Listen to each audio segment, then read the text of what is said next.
friends. It's Lance, Elijah. We're out with the 666, and Eli is learning how to move our first crop hay and stack the bales. I should say put them in a row. So good practice.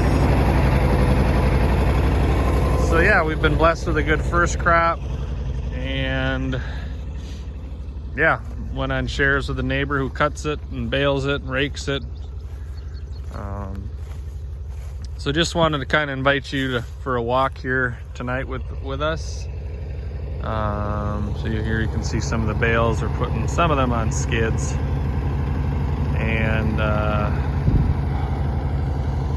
so this is our perennial pasture, and have my neighbor cut it high.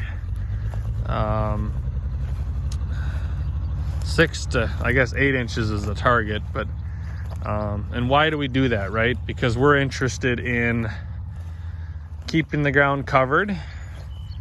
We're also interested in feeding the soil biology and, armoring and insulating the soil, especially if we wouldn't have got the rain. That would have, I think, having a higher residual makes a big difference. So yeah, so thought I would just quick share. We do things different, right? We do not use bale rings.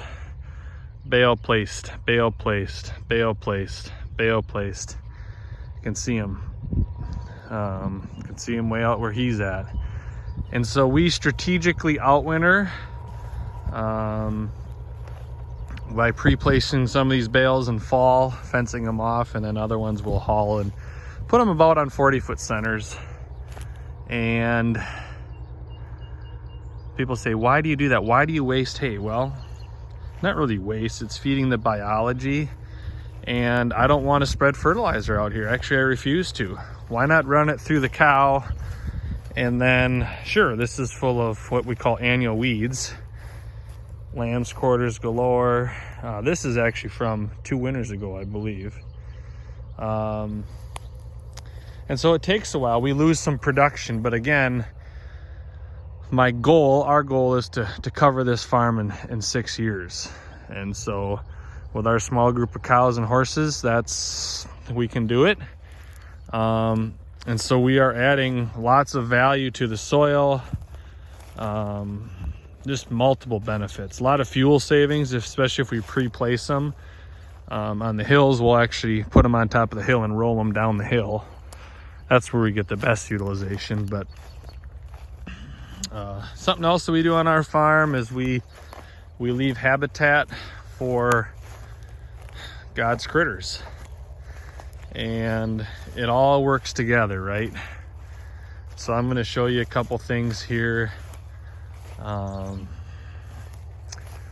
It's the brush pile, and look at the expression of clover, or of radish.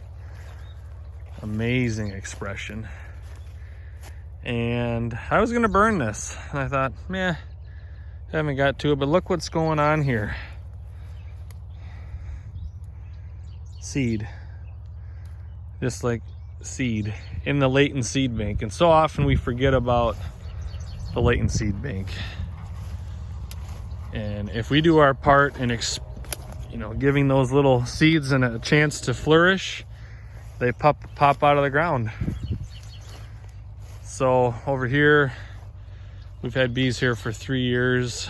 Every year we've farmed here.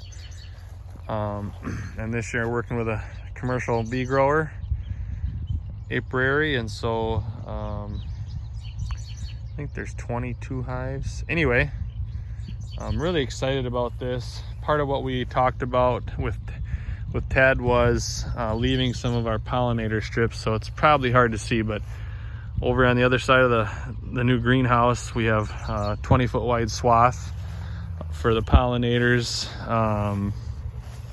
And that's not just the bees, let's be frank.